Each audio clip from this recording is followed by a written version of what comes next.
Welcome back, dear students. Shall I start again? Yes, sir. Okay, so have you understood this particular electron flow and the reverse electron flow? Okay, because NAD molecule is somewhere here. Can you see my cursor? Okay, if you can see my Yes, cursor, sir. then you will understand that the redox potential of NAD is on a higher positive side, and therefore it will the electrons which are coming to it. Okay, they should come from quinone. Okay, and therefore there should be reverse electron flow. Okay, and this reverse electron flow will require some expenditure of energy, and that energy comes from ATP, right? And that is to say, ATP is not only required for the biosynthetic reaction, but it is also required to generate the reducing power in these organisms, right? And therefore these organisms have to consume a lot of electron donor. Okay, it is their food, isn't it? So they have to consume a lot of the food to generate energy, and that energy will be used to make the biomass. And therefore I think I have told you this particular thing, that these organisms, okay, the rate of growth of these organisms is very, very poor, very slow growing organisms these are. And therefore like E. coli or bacillus, which can grow in a matter of about 24 hours, you can see very dense growth in the medium, isn't it? But these organisms, the chemolithotrophic organisms, do not show very dense growth. Okay, it will take about 15 days or even 1 month to grow these organisms. Okay, and still the medium will not appear very turbid. Okay, that is the problem with these organisms. Let us look at this particular diagram once again. Okay, we are going to see this part now. Okay, the circle. Okay, what is given in the circle? Okay, so we have seen that the electrons coming from cytochrome C2 again goes to rustacyanine. From rustacyanine it goes to cytochrome C1, and now there you'll see that there is a bifurcation. The electrons are going to quinone. Okay, quinone is getting reduced to QH2, and then it goes to an enzyme. The enzyme is going to convert NAD into NADH. Okay, NAD to NADH, this conversion, right? Now this particular electron flow is what I'm calling as reverse electron flow. Okay, because it is going against the rule. Okay, the quinone should actually be able to give the electron to cytochrome C1, but this is not happening. Cytochrome C1 is giving the electron to quinone, and then quinone is going to giving the electron to NAD, right? And that doesn't happen automatically. It doesn't. This is not an exergonic reaction. Okay, in the on the left hand side, if you see the electrons going here, okay, to cytochrome A3 complex, this is an exergonic flow. Actually, okay, exergonic means that energy is generated in this particular reaction. But in this particular reaction, energy is not generated, but on the other hand, energy is required to be supplied for this electron flow. Okay, and that energy comes from ATP. Okay, I don't know whether it is shown here. This particular thing is not shown here, but ATP is required in this particular situation. Is it clear to everybody? Then Yes, sir. this is another way of looking at it, the same schematic diagram but shown in a little different way. But I'm not going to spend any time on this, just to show that ATP, just as I have been telling you, ATP is required in this process for the conversion of NAD to NADH. Okay, this conversion requires ATP, that is by reverse electron flow, right? Then you can just look at that diagram later when you have time.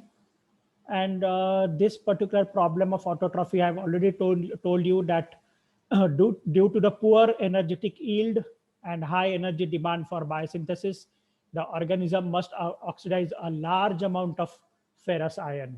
Okay, and therefore large amount of ferrous iron is converted to ferric. Large amount of precipitation is seen, and I told you that this particular precipitate is called as jarosite.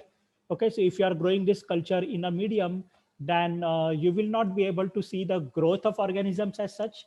Okay, the medium will not appear turbid. Okay, if you are taking a small loopful and observing that, making a smear or taking it as a wet mount on a slide, and then trying to observe the organisms under the microscope, then unfortunately you are not going to see too many organisms on the slide. Okay, you will see very few organisms on the slide. Okay, if it is a hanging drop preparation, you can see the motility of the organisms. Yes, these organisms are highly motile organisms. Okay, very motile. And but the number of organisms that you will see in the hanging drop preparation also will be very few. Okay, very small number you will see. Okay, and then how are you going to know whether the organisms are growing or not? Okay, interestingly, you will be able to monitor the growth. You will be able to see that the organisms are growing, not by looking at the organisms themselves, not by looking at the turbidity of the medium, but you will be able to see a large amount of precipitation in the medium, in the flask. Okay, if you are growing them in a flask, okay, then at the base of the flask, you are going to see a large amount of precipitate, which actually sticks to the flask. Okay, the precipitate is very sticky in nature, and therefore even if you tilt the flask, the precipitate is not going to move. It will remain sticking to the bottom of the flask. Okay,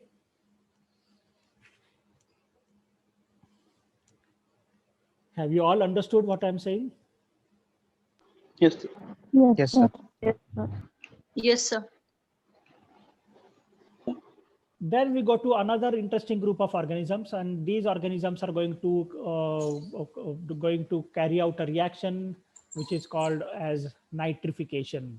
Okay, in the earlier topic that we have seen, that is earlier unit on respiration, in anaerobic respiration, we have seen what is called as denitrification. Do you remember that? Yes, sir. Okay, now this is exactly the opposite reaction which is carried out, and this reaction is carried out by the chemolithotrophic organisms. Denitrification was carried out by the anaerobic organisms. Why anaerobic organisms? Because the anaerobic organisms were using nitrate as the terminal electron acceptor instead of oxygen.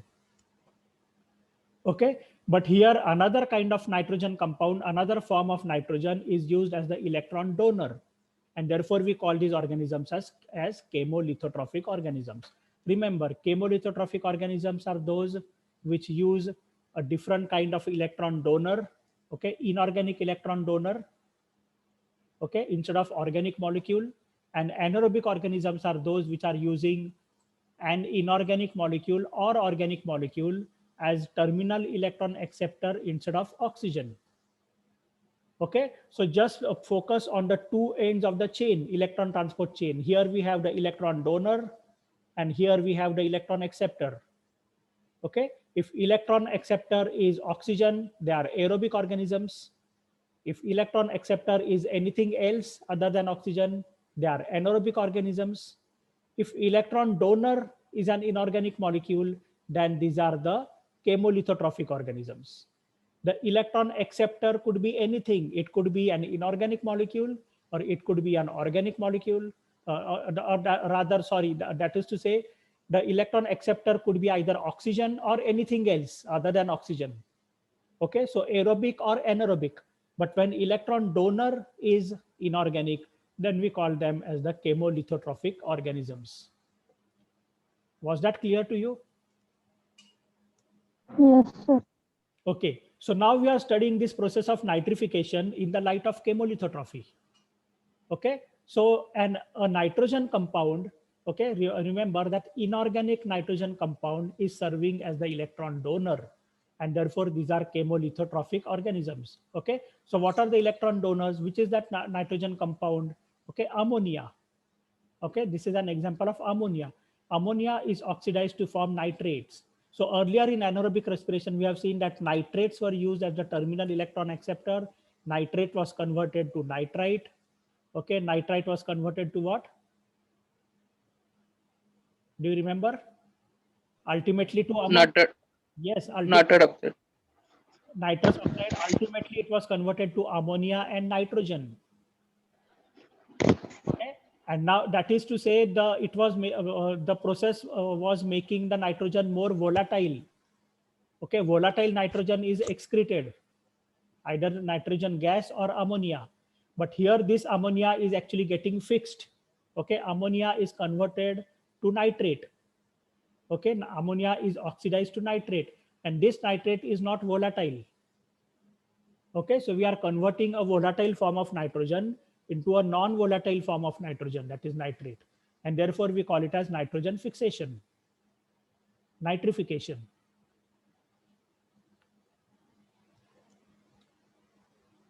I hope it is clear to everybody.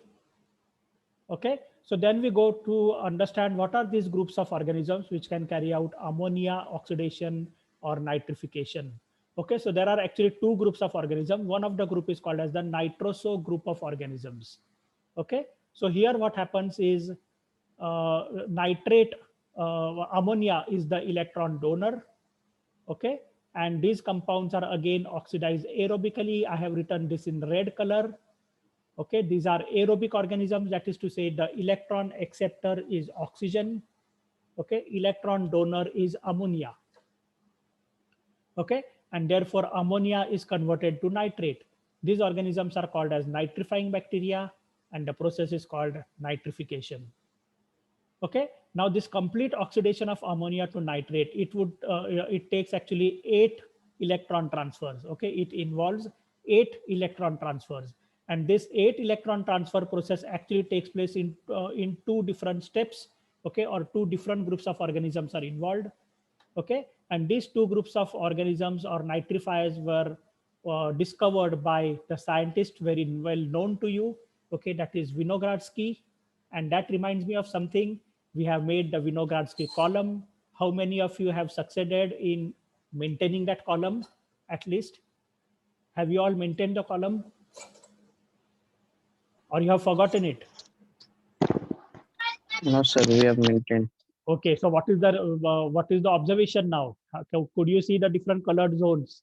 Because there is good sunlight now. Okay, earlier when we started the experiment, it was very cloudy.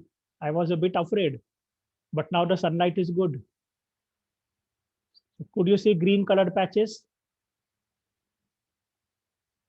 Or purple or red colored patches in the soil, or no?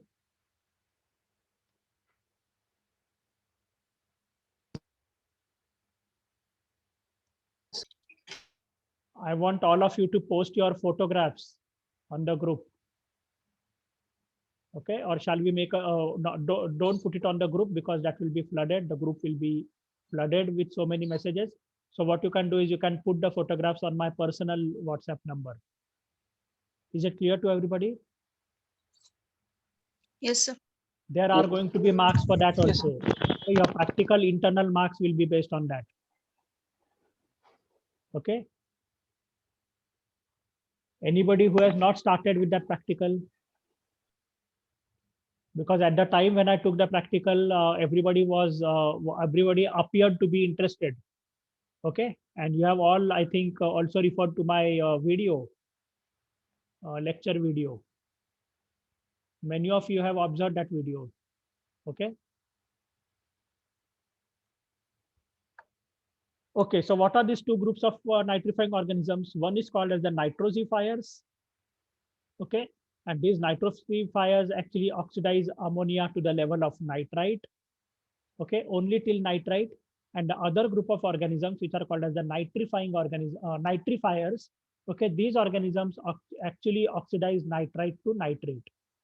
Okay, so ammonia to nitrate is not done by a single group of organisms. There are 2 groups of organisms. First group, that is nitrosifiers, oxidize ammonia to nitrite, and the second group of organisms, that is nitrifiers, they oxidize nitrite to nitrate. Okay, so this is the reaction which I have shown here. Ammonia in the presence of oxygen, because these are aerobic organisms, they use oxygen as a terminal electron acceptor. Oxygen is converted to water.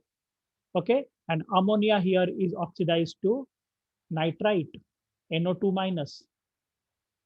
Look at the energy level here. Energy released minus 270.7 kilojoules. So that is good amount of energy for the synthesis of ATP. Okay, these are the organisms which are the nitrosifiers, Nitrosomonas, Nitrosospira, Nitrosovibrio, Nitrosococcus, and these are all obligate chemolithotrophic organisms.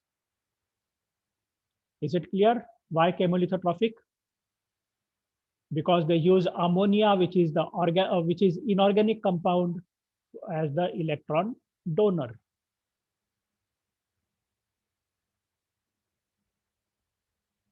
Clear, everybody?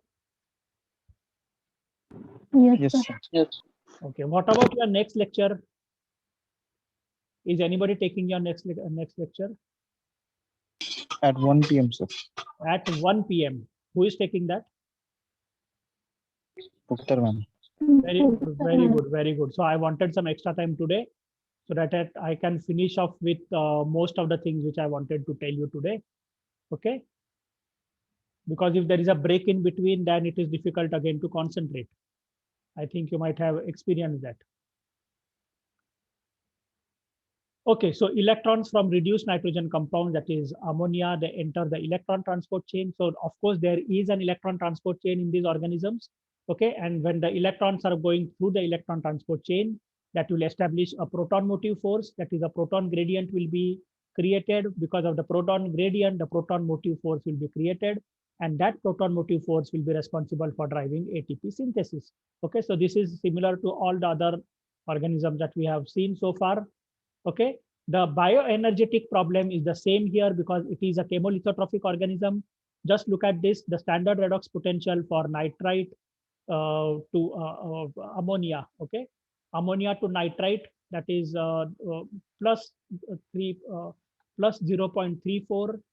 Okay, and then for nitrite to nitrate, okay, electron transfer from nitrite to nitrate, for that the redox potential is plus 0.43 volt. So anything which is on the positive side, we should always remember that it will have lesser amount of energy involved. Okay, if and the electron must be donated to high potential acceptors. Okay, electrons are given to the electron acceptors which are placed at the high electrode potential, and therefore the amount of energy which is released by the process is comparatively less. Okay, now how does the electron transfer actually take place? Okay, there is an enzyme called monooxygenase. Okay, and for this enzyme is involved in the oxidation of ammonia. Ammonia is converted to an intermediate which is called hydroxylamine. Okay, now this will take place in the presence of oxygen. Now, simultaneously with this particular reaction, there is another co-substrate which is called cytochrome P460. Okay, this is referred to as XH2. Okay, that is, this cytochrome P460 is in a reduced form, that is XH2. Okay, this particular co-substrate also is oxidized along with ammonia. Okay, and when the oxidation of this co-substrate takes place, it forms X. Okay, the protons and electrons are released from this.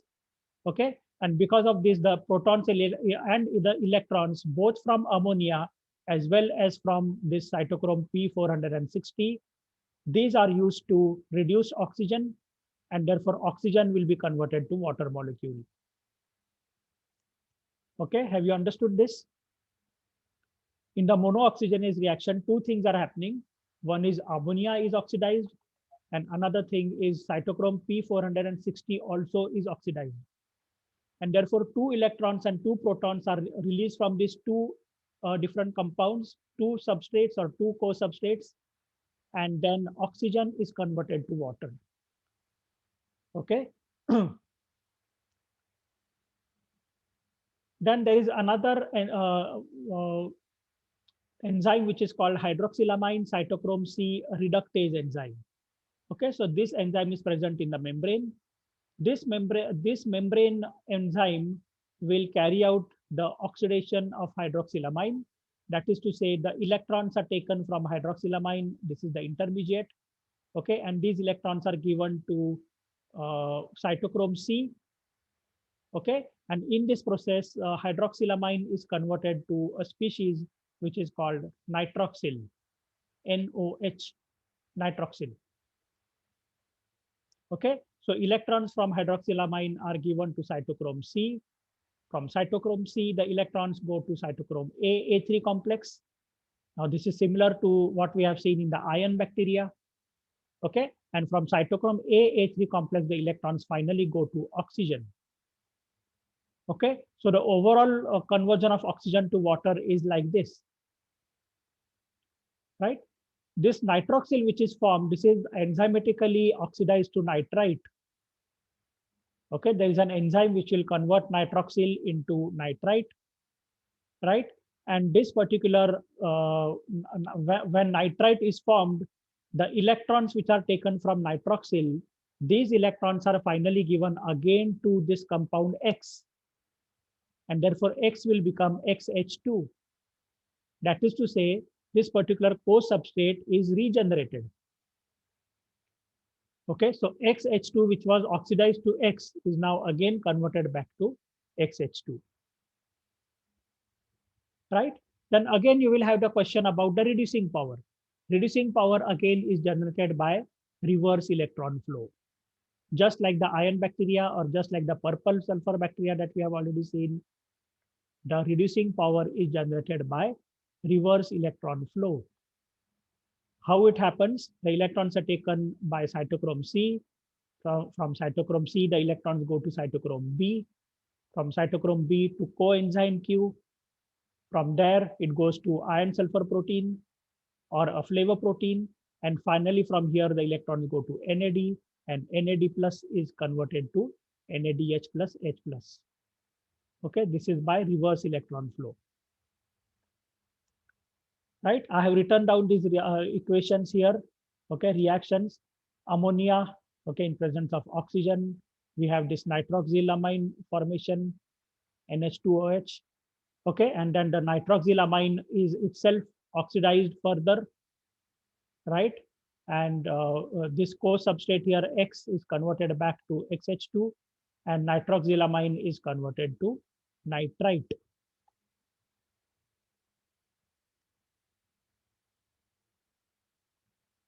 Then the other group of organisms, that is nitro group of organisms, carry out the conversion of nitrite to nitrate, right? So these organisms are, for example, Nitrobacter, Nitrospira, and Nitrococcus.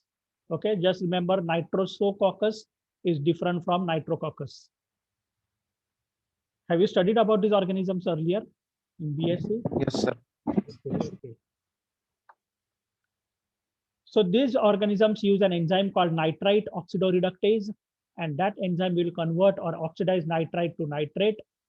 All these organisms are again obligate chemolithotrophs. Okay, so how are these chemolithotrophics?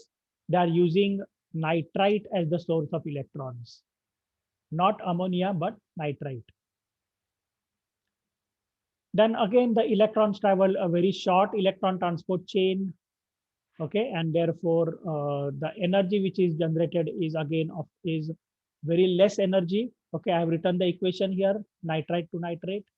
Okay, and the energy which is generated is to the tune of only 77.4 kilojoules, very less amount of energy, but still it is enough to make ATP. Okay, then why this particular reaction is important for the organisms? Because nitrite is toxic to many organisms. Okay, nitrite is actually a toxic chemical, and therefore conversion of nitrite to nitrate by this nitro group of organisms is very beneficial, not only to this organism but also to many other organisms in that ecosystem. Okay, so that is also a very important point from environmental point of view.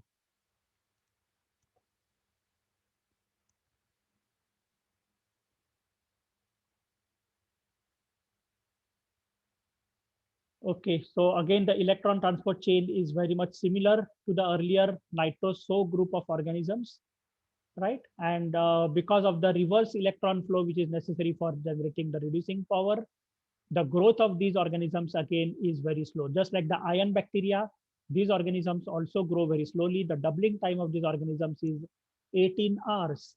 Just imagine 18 hours. Compared to that, E. coli, doubling time is maybe 30 minutes or so, something more than 30 minutes. Is it correct? Or am I wrong?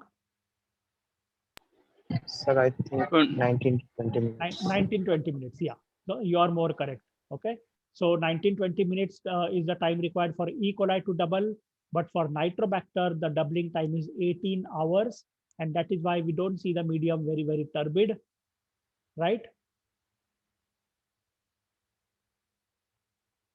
Okay. Then this is another important point here, CO2 fixation by nitrifying bacteria. So this I have already told that these organisms use the reverse electron flow to generate NADH, and this NADH is ultimately used for CO2 fixation, right? Because these organisms are all autotrophic organisms. They have the Calvin cycle.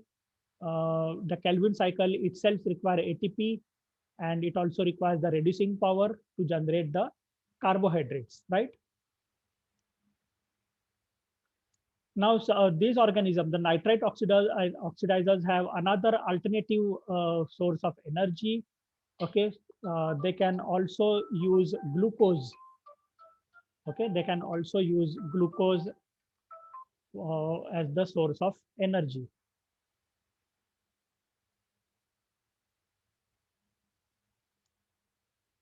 Then this is something about the ecological role of the nitrifying bacteria. They can convert ammonia into nitrate. Nitrate, as you know, is a very important form of nitrogen which is required by the plants.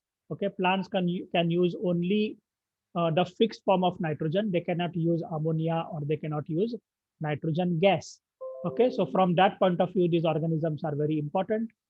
And the other thing is the toxic amines and ammonia. They must also be removed from the environment, especially in the aqueous environment. These organisms are converting the toxic amines and ammonia into nitrate. Nitrates are comparatively less toxic. Okay, and therefore these nitrates which are formed in the water bodies, they are useful for the growth of algae. But then this is another problem I have told you in the last unit in the anaerobic respiration, that the nitrates are actually a cause of the massive algal blooms. Okay, algal blooms. Okay, that is the pollution of wastewater by algae. So that is because of the high amount of nitrates which are formed in the aqueous body. Okay, so on one hand, we have the conversion of toxic metabolite nitrite into nitrate, which is good actually for many organisms. But because of large amount of nitrates which are formed in the water bodies, there is a growth of algae in the water bodies. Okay, so both the things are important for you to understand. Then there is another group of organisms which are going to carry out a reaction which is called NMOX reaction. Okay, NMOX. So this is carried out by a very unique group of organisms. These organisms are obligately anaerobic organisms. So just look at this thing. Ammonia is oxidized. That is, the organisms are chemolithotrophic. But the terminal electron acceptor in this case is not oxygen, but it is some another compound. Okay, and that is nitrate.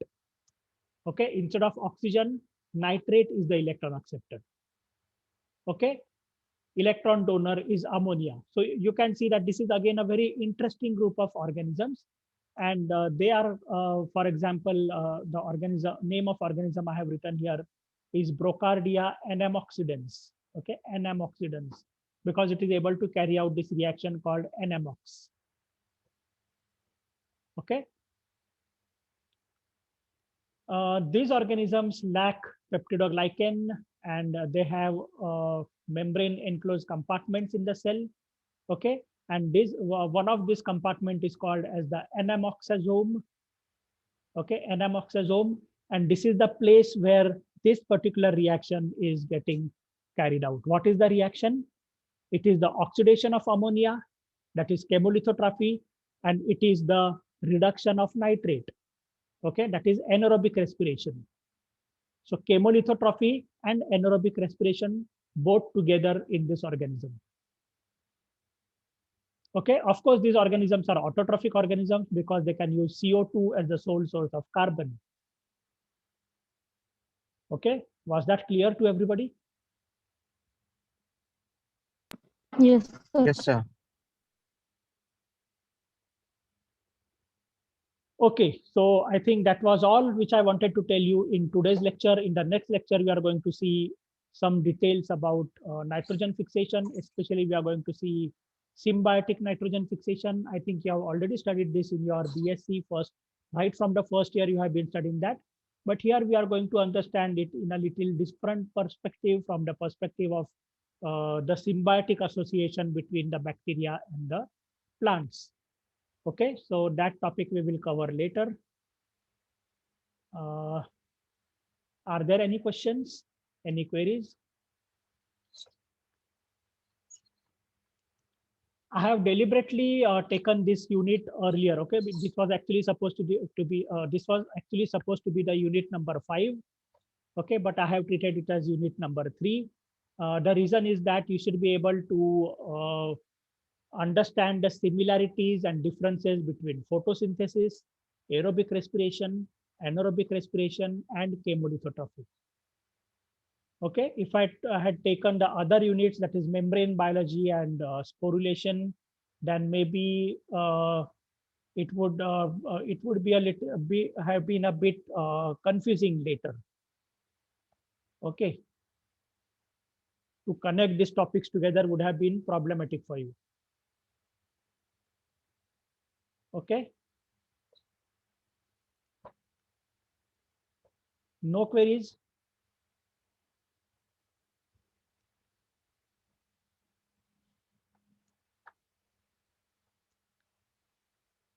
Okay, then I'll close this particular topic now, and you can have your lunch because you have to attend another lecture at 1 o'clock. Okay, shall I end the lecture? Okay, sir. Okay.